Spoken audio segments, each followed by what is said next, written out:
Sir నమస్తే sir, మీ పేరు? నా పేరు పిసింగి రాంబాబు అండి. రాంబాబు గారు. రాంబాబు. ఎలా ఉంది కూటమి ప్రభుత్వం, ఏ విధంగా జరుగుతుందండి? కూటమి ప్రభుత్వం ఎలా ఉందంటే అన్న, 6 హామీలు సూపర్ 6 అనే దాన్ని తీసుకొచ్చి అధికారంలోకి రావడానికి అయితే అది ఉపయోగపడింది, కానీ ఆచరించడానికి కానీ ప్రభుత్వం ఇంప్లిమెంటేషన్ దగ్గర రావడానికి ఎక్కడ కూడా పొంతం లేకుండా ఉందన్నమాట. సూపర్ హిట్ అయిందని చెప్పి అనంతపురంలో కూడా అలా మీటింగ్స్ సూపర్ 6 అనేది కంప్లీట్ ఫెయిల్యూర్ అన్న. ఎందుకంటే మనకంటే బాగా డెవలప్ చెందిన రాష్ట్రాలు 2 ఉన్నాయి.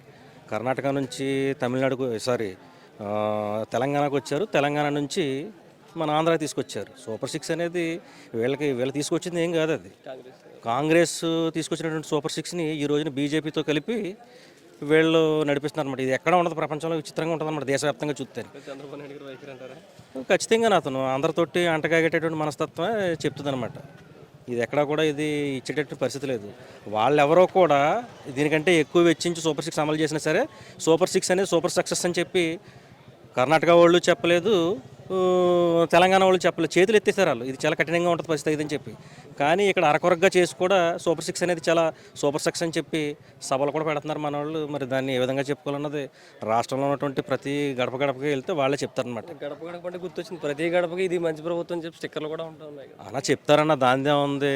భయంతో గవర్నమెంట్లో ఉన్నప్పుడు అన్నీ సక్రమంగా జరుగుతున్నాయని చెప్పి ప్రభుత్వంలో భాగస్వామి కింద ఉండకపోతే వాళ్ళకు వచ్చేటటువంటి పెన్షనో లేకపోతే ఇంకోటో ఆపేస్తానని భయం కలిగిస్తే వాళ్ళు ఏం చెప్తారు, అన్నీ సఖ్యతగా అమలు జరుగుతున్నాయని చెప్తారన్న, అంతకుమించి ఏముండదు. సూపర్ 6 అనేది పాక్షికంగా చేసి కొన్ని చేసి ఒక పెన్షన్ లేదు ఇంకోటి ఏదో చేసి వీళ్ళు ఇస్తానటువంటి నిరుద్యోగ వృత్తి లేదు, 18 ఏళ్ళు మహిళలు దాటినటువంటి వ్యక్తులకి నెల నెల 1500 ఇస్తానది అది లేదు. కంప్లీట్గా చేయకుండా పూర్తి సక్సెస్ అని ఎలా చెప్తారన్న, అది కరెక్ట్ కాదు కదా. సూపర్ 6 అనేది సూపర్ ఫెయిల్యూర్, అది మనం చెప్పడం కాదు, పక్కన ఉన్నటువంటి రాష్ట్రాలు తెలంగాణ వాళ్ళు అదే చెప్పారు, అంతకుముందు ప్రవేశపెట్టినటువంటి కర్ణాటక వాళ్ళు కూడా అదే చెప్పారన్న. చంద్రబాబు నాయుడు గారు అంటే సంక్షేమం పక్కన పెడితే అభివృద్ధి అనేది బాగా మెయిన్గా తీసుకుంటారని చెప్పేసి మాట్లాడుతాం. అభివృద్ధి అనేది ఎలా ఉంటుందన్న, అభివృద్ధి అనేది ఆయన అనుకునేది అభివృద్ధి కాదు కదా. అభివృద్ధి అనేది దీర్ఘకాలికంగా డౌన్ టు ఎర్త్. ఇప్పుడు ఈయన ఉన్నారు, 17 మెడికల్ కాలేజీలు శాంక్షన్ చేసి తీసుకొచ్చాడు. ఈ రోజుని 17 తీసుకొచ్చి అందులో 5 మెడికల్ కాలేజీలు కంప్లీట్ చేసి క్లాసులు కూడా మొదలయ్యే పరిస్థితిలో ఉంటే అది డౌన్ టు ఎర్త్ కింద ఎలా తప్పితే మనకి దీర్ఘకాలికంగా ఉపయోగపడకుండా డెవలప్మెంట్ అని చెప్పి రాజధాని పేరు చెప్పి గ్రాఫిక్స్లు తీసుకొచ్చి క్వాంటమ్ వ్యాలీ అని ఇవన్నీ తీసుకొచ్చి గ్రాఫిక్ రూపంలో చూపించడం కాదు కదా. కింద ఉన్న వ్యక్తికి ఆ ఫలాలు అందితే అది అభివృద్ధి చెందినట్టు అనమాట. సగటున 2 లక్షల కోట్ల పైచీలకు అప్పులు చేశారు. ఈ అప్పులన్నీ చేసి ఏం చేస్తున్నారు ఐదనంటే సరైన సమాధానమే లేదు కదా. గతంలో జగన్మోహన్ రెడ్డి గారు ఉన్నారంటే డీబీటీ ద్వారా ఆ సంక్షేమ ఫలాలన్నీ కూడా తీసుకెళ్ళి ఆ పేదల అకౌంట్లో వేసేవారనమాట. ఇప్పుడు వీళ్ళు ఏం చేస్తున్నారంటే చెప్తారా, అమరావతి గురించి కూడా ఈ రోజున హైప్ చేసుకోవాలంటే పరిస్థితుల్లో వాళ్ళు ఉన్నారనమాట. అక్కడ ఉన్నటువంటి కట్టడాలు అవన్నీ ములుగుపోవడం, నీళ్ళు తోడడం, ఈ మధ్యకాలంలో మీరు చూసారా, అమరావతి గురించి ఎక్కడ కూడా ఏమీ పెద్దగా హైప్ చేయట్లేదు.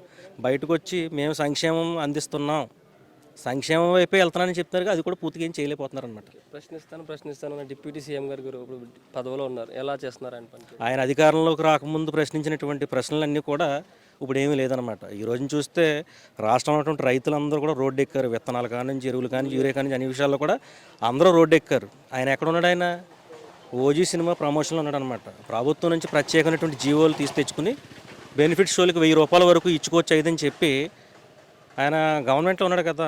ఇది తీరా చూస్తే జనాల కోసం అనట్లేదు, ఆయన అధికారంలో ఉండగా ఆయన సినిమా ప్రమోషన్ల కోసం ప్రత్యేకమైన జీవోలు ఇచ్చుకుని డబ్బులు కలెక్ట్ చేసుకునే స్థితిలో ఆయన ఉన్నాడు అనమాట. ఇంకా ప్రశ్నించడు, ఇంకా ఆయన ఈ 5 ఏళ్ళు ప్రశ్నిస్తే ప్రభుత్వంలో భాగస్వామ్యం అన్న అతను ప్రైవేట్ వ్యక్తి కాదు, ప్రైవేట్ పార్టీలో ఉన్నటువంటి వ్యక్తి కాదు, ప్రభుత్వంలో భాగస్వామ్యంలో ఉన్నటువంటి వ్యక్తి వాళ్ళని ఏం ప్రశ్నిస్తాడు, వాళ్ళని అయిపోయింది ఆయన ప్రశ్నించడం. అధికారంలోకి వచ్చిన తర్వాత ఆయన ఉన్నటువంటి డొల్లతనం కూడా ఏంటన్నది బయటకు వచ్చిందనమాట. జనాలకి ఇదైతే కానీ క్లారిటీ వచ్చింది, ఈయన అక్కడ ఉన్నప్పటికి ఇప్పటికి ఏం చేస్తున్నాడు అయితే అని చెప్పి మంచి అవగాహన వచ్చిందనమాట. మన జిల్లాలో ఉన్నటువంటి వ్యక్తులు, ఆ సామాజిక వర్గం చెందినటువంటి వ్యక్తులు కూడా ఆలోచించుకోవాలన్నమాట. ఇదంతా బూటకం, నాటకం, అధికారం కోసం, ఒక డిప్యూటీ సీఎం అవ్వడం కోసం వరకు మాత్రమే, గ్రౌండ్ లెవెల్కి మాత్రం ఏమీ చేసేటటువంటి పరిస్థితి ఏమీ లేదు. ఆయనకు ఉపకారం తప్పించి బయట వ్యక్తులకు ఎవరికి ఉపకారం లేదని చెప్పి అర్థం చేసుకోవాలన్నమాట. అది